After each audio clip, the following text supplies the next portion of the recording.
Malizie kwa kusema ya kwamba mechi hii ya tarehe 26 ni mechi ya wanasimba kwenda kumuona halisi Dimitar Pantev. Tumemuona kwenye mechi ya kwanza, lakini hatujamuona Dimitar Pantev halisi. Kwa mechi hii tunakwenda kumuona Dimitar Pantev halisi akiwa na ukatili wa hali ya juu katika uwanja wa vita. Na baada ya mechi ile, mwalimu wetu akaweka wazi kwamba hajaridhika.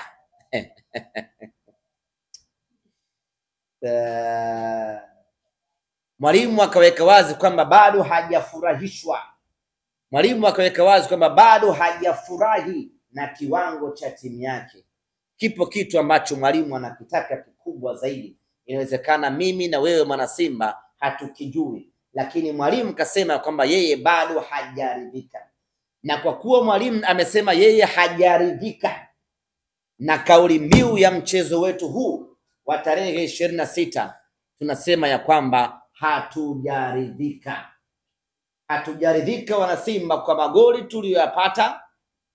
Hatujaridhika wana Simba kwa ushindi tulioupata. Hatujaridhika wana Simba kwa kiwango tulichokionyesha. Tarehe 26 tunataka zaidi. Tunakwenda na kauli mbiu ya mchezo huu ya kwamba hatujaridhika, tunataka zaidi. Asanteni sana. Kuna maswali? Mfuta anasema mnaonaje hii siku tukaita Pantev Day? Mwanaume hana siku.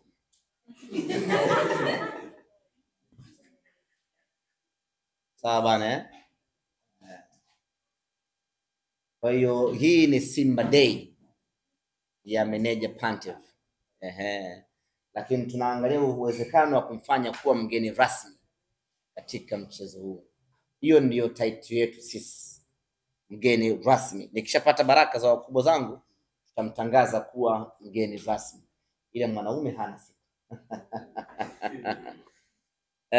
Dizo anauliza hali ya wachezaji ambao walikuwa majeruhi. Kamara sijapata bado taarifa mpya kutoka kwa madaktari. Tumerejea jana, leo wako mapumziko. Kesho Mungu akijalia nitakapowasiliana na madaktari nitapata status yake, lakini status ya mwisho ni kwamba Kamara aliondoka akaenda kwenye timu yake ya taifa ya Guinea, na baada ya kufika kule akafanya mazoezi, lakini akawa anasikia maumivu kwenye mguu ambao aliumia kwenye mechi dhidi ya Gaborone United. Kwa hiyo atarejea hapa nchini, nadhani amesharejea kama sikosei, mimi nilikuwa nimesafiri. Amesharejea na baada ya kurejea atafanywa vipimo ili madaktari waone na waamue anahitaji matibabu ya aina gani. Kama ni operation, kama ni vidonge tu, basi atapewa ili aweze kurejea kiwanjani. Kwa hiyo naamini mpaka kesho nitakuwa na majibu mapya. Bajaber alishaanza mazoezi tangu wiki iliyopita, na kesho timu ikiresume mazoezi na yeye atakuwa sehemu ya wanaofanya mazoezi kuelekea katika mchezo huo. Siwezi kujua kama atakuwa fit enough kuweza kupewa nafasi katika mchezo wa tarehe 26. Hilo sina uhakika. Alassane Kante tayari nimeshaeleza, alikuwa anasikia maumivu kidogo, na mwalimu meneja Pantev akasema kama anasikia maumivu basi abaki nyumbani. Nitasafiri na wale ambao wako fiti kwa 100%, kwa sababu mimi aina yangu ya pira ni kazo. Nahitaji mchezaji ambaye yuko fiti kwa 100%. Hata kama mtu anauma mafua, meneja Pantev hataki kumtumia, sababu mpira wake muda wote ni nginja. Hasa mtu asije akatufia uwanjani. Kwa hiyo mtu akiwa na maumivu kidogo tu anaambia huyo asubiri. Kwa hiyo ameshakaa sawa sawa hivi sasa. Kesho timu ikirejea mazoezini na yeye atakuwa sehemu ya wachezaji hao kuelekea tarehe 26. Jadu anauliza hamjafikiria kupunguza kiingilio pengine, kwa sababu tayari mambo yameshaanza kuendea vizuri, ama hata kufanya bure kabisa. Ni msiba peke yake ndio hauna kiingilio. Umeelewa eh? Ni msiba peke yake ndio waga bure, lakini starehe yoyote iliyobaki hapa duniani ina kiingilio chake. Na Simba Sports Club tunakwenda kwenye starehe, na tena sio starehe ya kawaida, ni starehe ya kiwango cha hali ya juu mno. Ni starehe ambayo inakustarehesha mwili wako wote, ni starehe ambayo inaburudisha akili yako, ni starehe ambayo inafurahisha macho yako, ni starehe ambayo inakuacha ukiwa na roho nyeupe mwaka mzima. Starehe ya namna hiyo huwezi kuingia bure my brother, lazima ulipe kiingilio ili uende ukastarehe. Haiwezekani Abraham Morris akuburudishe wewe bure, haiwezekani. Haiwezekani Nabi Kamara apige visigino pale vya bure, haiwezekani. Haiwezekani Wilson Nangu afunge goli la kichwa pale bure, haiwezekani. Haiwezekani Simba mweusi Jonathan Soa awapige watu venga vingi pale kwa bure, haiwezekani. Haiwezekani. Itafanya uhujumu uchumi. Kwa lazima tuweke kiingilio, kwa sababu watu wanakwenda kwenye starehe. Kaka yangu Jadu, huwezi kwenda kumuona Selemani Mwalimu bure kaka, mchezaji wa daraja la juu la World Cup.